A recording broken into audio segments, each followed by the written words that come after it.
Hey, well, hi, it's Ben from the Hollywoods, and this is my record of the event, August 3rd, 5:30. We had 800 people tuning in to contact various energies and beings around the universe to create a connection that we can all use, which is called an etheric bridge. So I'm going to report my individual experience and the others to be posted on mystical humanoids, mystical souls, mystical human soul travel. All right. The event started, we started a little early, Rose and I, and about 7 minutes early, and we got surrounded by golden crosses, realized an attack was on. Facebook cut off last minute communications, so I couldn't message any of the 800 guests. So that was their, that was their help. And so the crosses kept coming, but and Rose mentioned, feeling a resistance. So we went up above it into what are the golden tunnels that lead to the white light, which is where they can't go. All right, now I'm going to give you some of the other things that I did pick up that I think are key to the experience because it was very powerful. Um, the as I went up toward the sun, I went into a building on the sun, and then once I was in the building, it was uncovered like with plastic or glass or some kind of huge dome. So I started traveling across, and I went across some beautiful, what appeared to be swimming pools, and they were much bigger than Olympic, and they were bordered by beautiful borders. Can't tell what they were, boards or some kind of datoing, and everything was kind of gray and violet. And then I came across a little teeny bow-tied man, and with he had little teeny bubbles popping around him, and he sort of telepathically let me know that that was releasing some kind of beneficial gas that would be equivalent to like us taking a vitamin or B complex shot, something like that, but continuous for him. From there, I found myself in a pink room, almost looking like Florida, with like beautiful uh, uh, um, combination between a dog and a bird on the walls, sort of cloisonate in with some kind of ivory substance. It was quite outstandingly beautiful, and um, and then um, and then I noticed some of the walls were cloisonate, but not cloisonate with busy little particles, but long sculpture, like wooden sculptures, like white bone-colored carvings embedded in the wall. Quite beautiful, hard to describe. And and then I got a kind of a pronouncement from an unseen group that I could feel or sense that they wanted to know what made my plight worthwhile in the universe. And well, I had to think about that for a while. And then they kind of overwhelmingly told me that that getting in line is what's appropriate, not anything else. Getting in line, and when you get in line, they're talking about stability and solid forward goals. These are the openers. This is what's necessary to get into play at all. Right? And so then I came.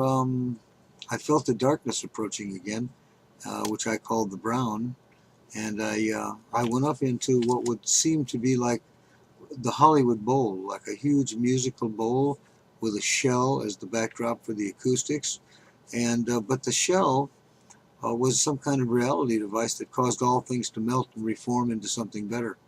So what that was for, or why I saw that, I don't know, but it was quite outstanding to see. It had a surrealistic quality to it, and then I entered a time warp, and I found myself with some kind of vulgar FBI types in 1945, and they're getting this baby out of this woman, and that's all I'm finding out. So some pretty spectacular person was absconded in 1945, and I don't know what happened to him, but I got a feeling he's still around.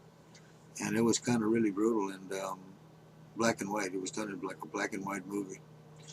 Now, We felt the obstructions again. We even stopped in the middle, and Rose and I commented, I feel the obstructions. The obstructions were witches, and they have themselves organized in the form of some kind of Christian society, but they're in reality, they're witches, and they're working against what we're doing. They think what we're doing is bad and that they're good.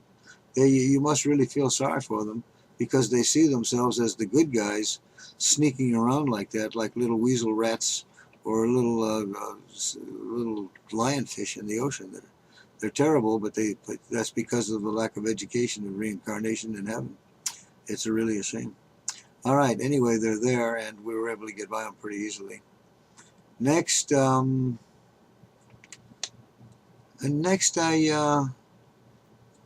we were right in the middle of the session, and felt this overpowering light. This must have been a unifying of all the souls, because the light was so powerful. I just flew, and I flew to a guy named Varan, who was tall, blonde, tall, wearing kind of a silky, ornate, a little on the busy side outfit.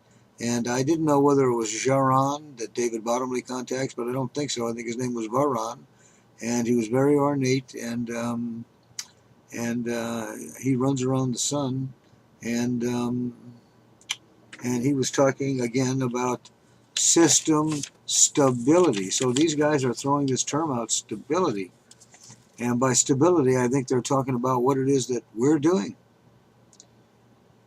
All right, so then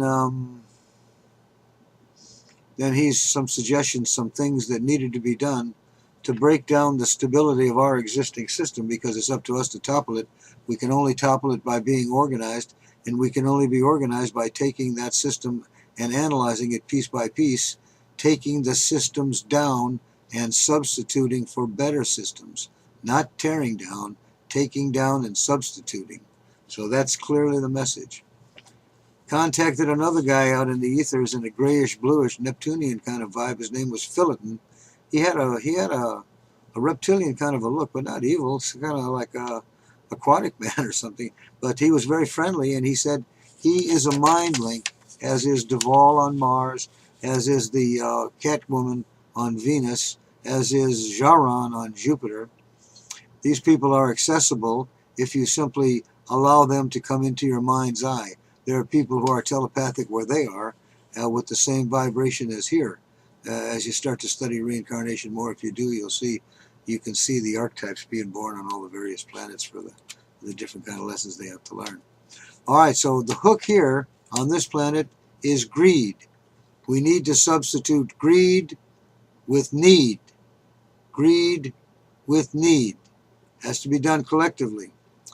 Made another contact with a kind of a big space traveling elf named Gid, G-I-D. He has big gigantic ears, bigger than Obama's.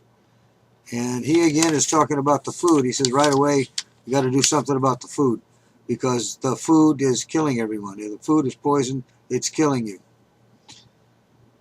And then another one named Ravi Speefer, S-P-O-E-F-F-E-R, a human. He has his own spaceship. He's saying that soon ships are going to be landing here that are part of his, what you would call tribe. They're like Arabs, and they're familiar with desert land and how to fix it. There was a guy named Theodore Reich who invented an energy that would fix it. He called that problem ore. It came from the exhaust of the spaceships, left an energy called ore, which killed all this stuff. So he can replace it with this Reichian organ type energy. And Ravi and Speefer, wherever he comes from, he didn't say, but they have that down, and they're going to do that, because the earth needs to be repaired pretty quick. But we have to do something about the bad guys that are ruining it for everybody. It's got to be handled. Love you guys.